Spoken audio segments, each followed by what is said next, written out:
What the hell? More Thor? I thought he died or something. Let's get into this. Let's break this down here. This comes from Daniel RPK, and I was kind of interested about what exactly this was. We'll get into this article, and then we'll see what it has to say. Marvel reportedly working on a new Thor project that might not be a movie. Wow.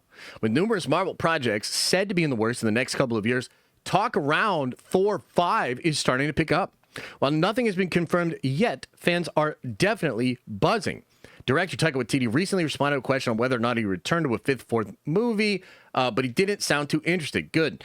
He said it's not something he is currently working on or planning to do anytime soon. That update was a bit of a relief for many fans. While Waititi directed Thor Ragnarok, which was widely praised, he also made Love and Thunder, which many consider to be the weakest in the series. Damn. Meanwhile, Chris Hemsworth is confirmed to return as Thor in Avengers Doomsday, something Marvel made official during a live-streamed cast reveal of a bunch of chairs for 5 hours. His trainer even shared details about Hemsworth's intense workouts and strict diet as he gets ready to play the God of Thunder again. There's also a new rumor floating around that another project related to Thor is in the works. According to Daniel Rickman, Marvel's working on something called Thor Quest. Rickman shared the info through his Patreon page, but details are still unclear. It's not known whether it's a movie or a show or something else entirely. Interestingly, Thor Quest isn't a brand new title. In 2023, Disney Books released a children's novel called Thor Quest, Hammers of the Gods. The story followed a young Thor, Loki, Sif, and Fandral as they went on an adventure full of monsters and mistakes. Oh my God, I just had an idea. Holy shit, I wonder if they'll do this. The book told the story of how Thor first came across Mjolnir and was written by Fandral's point of view. It featured comic panels, maps, and illustrations meant to appeal to younger readers. Okay. Co-author Jackson Lansing said, "This is an untold story of how Thor first encountered the hammer that would change his life forever and told him from the perspective of his best friend Fandral and his new rival, Sif. Young fans can expect a whole new perspective on the God of Thunder and his incredible adventurous world." There's no word yet on whether Marvel's rumored Thor Quest project is connected to this book, but it's probably not aimed at kids. Still, the timing and title make some fans wonder if there's a link or some inspiration drawn from the illustrated novel.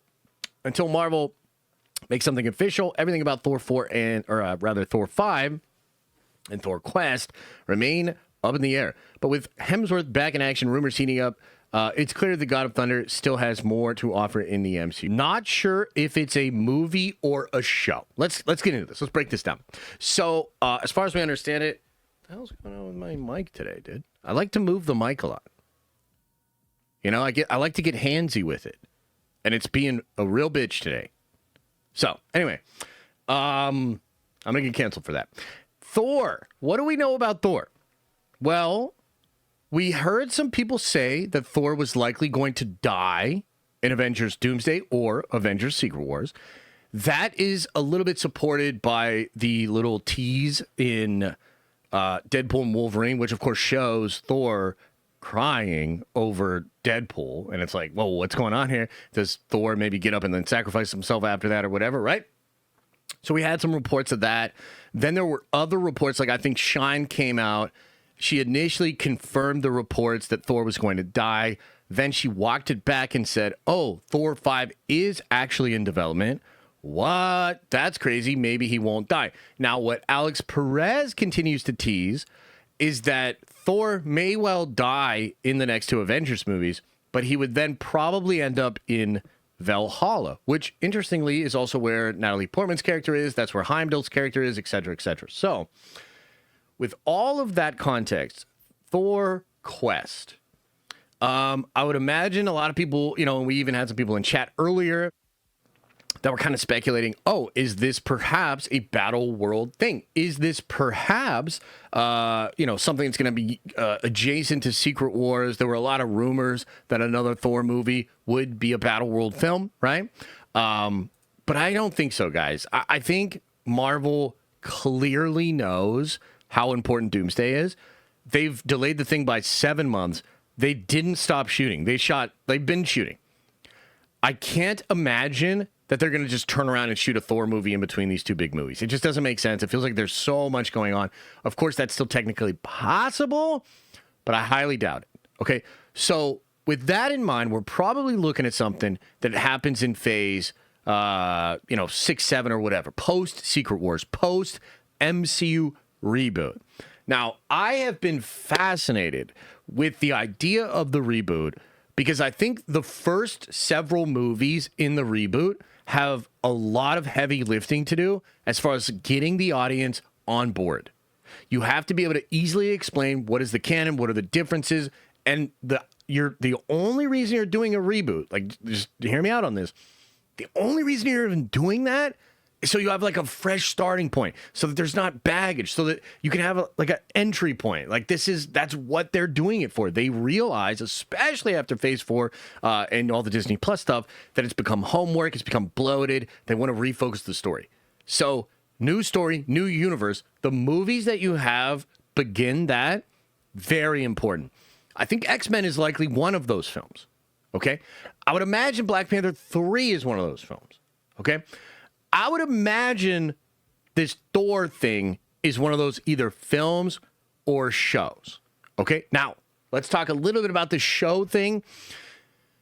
Recently, so a couple of months ago, Jeff Snyder had a report, which, by the way, Jeff hilariously got the Denis Villeneuve Bond thing wrong. I don't know if you saw that clip, but Jeff was like, take Denis off the list. He'll never do that movie.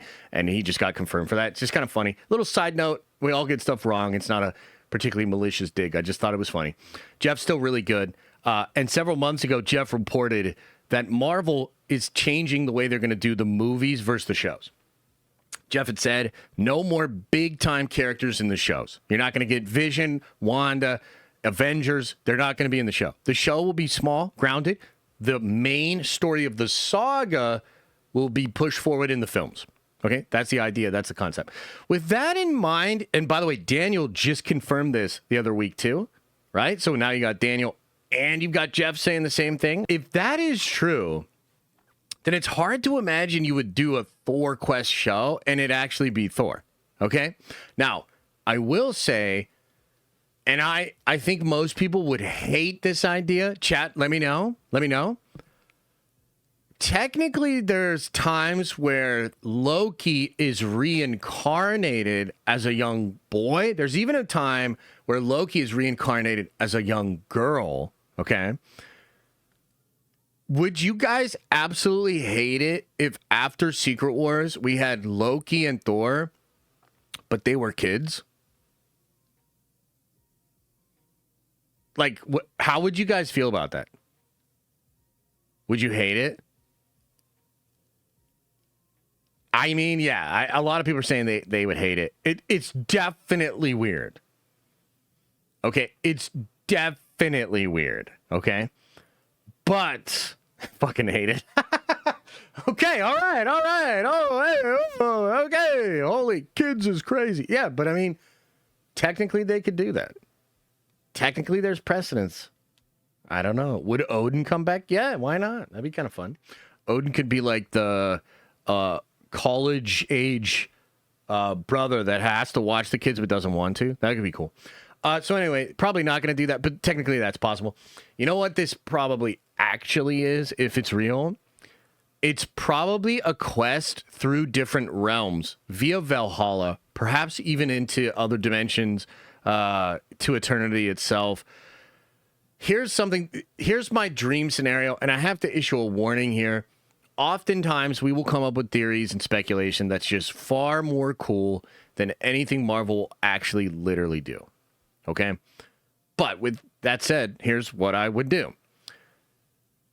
Eternity, the universe itself, the cosmic entities, the entire pantheon of the gods, the whole idea of a new universe basically broken free from its loop is really interesting.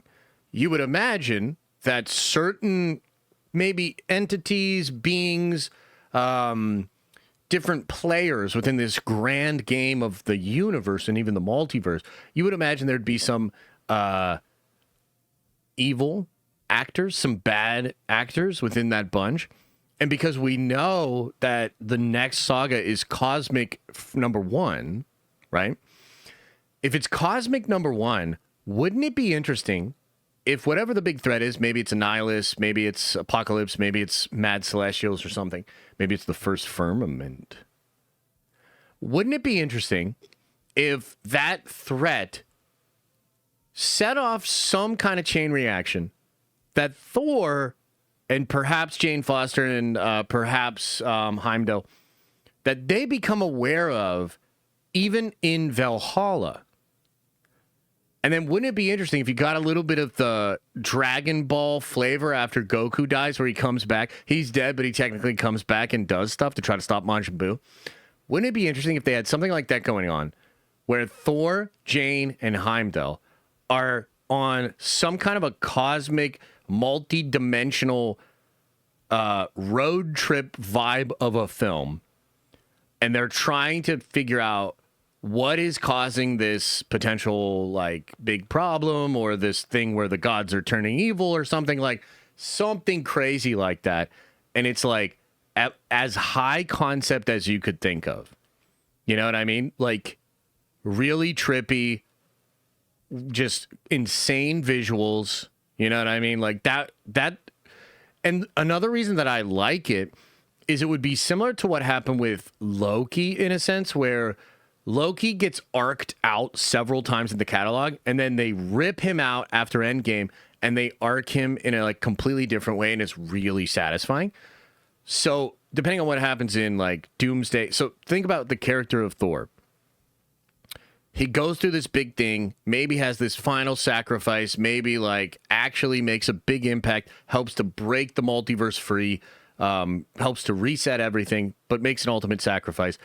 And then he goes to Valhalla, and yet in Valhalla, something happens and he realizes he still can't rest, and he has to go handle even more stuff to make sure that the sacrifice he made is still going to exist, that like the universe, this new multiverse, has to still make it, and there's still a threat to it, so he has to go figure it out.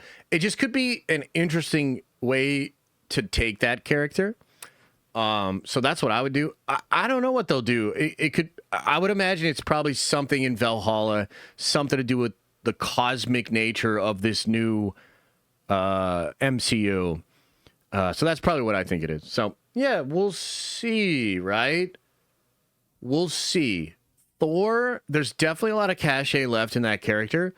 Thor is a character that the comic book writers have done an incredible job revitalizing, making interesting, finding cool angles. Thor has been, the ruler of Asgard. Thor has been the Herald of Galactus. Thor has been so important that he has to stop multiversal crazy threats. There's a lot of stuff. And Immortal Thor is just kicking off now. So Thor, great character, a lot of juice left in there. I think Hemsworth is still down to play the role for a long time. So there you have it. First rumblings of Thor Quest. What do you guys think Thor Quest is, man? What do you think it is? And what do you want to see with Hemsworth's Thor? Thanks for watching. And if you like this clip, smash a like on the actual video and subscribe to this channel. That way more of these clips get into your feed. I've also linked the full episode below if you want to check out the entire thing, including the Q&A we do with fans. You can also watch this show live. We do it live Monday through Friday at 11 a.m. Eastern time. And you can also find all of my content, including the videos I put on my main YouTube channel, on the podcast feed.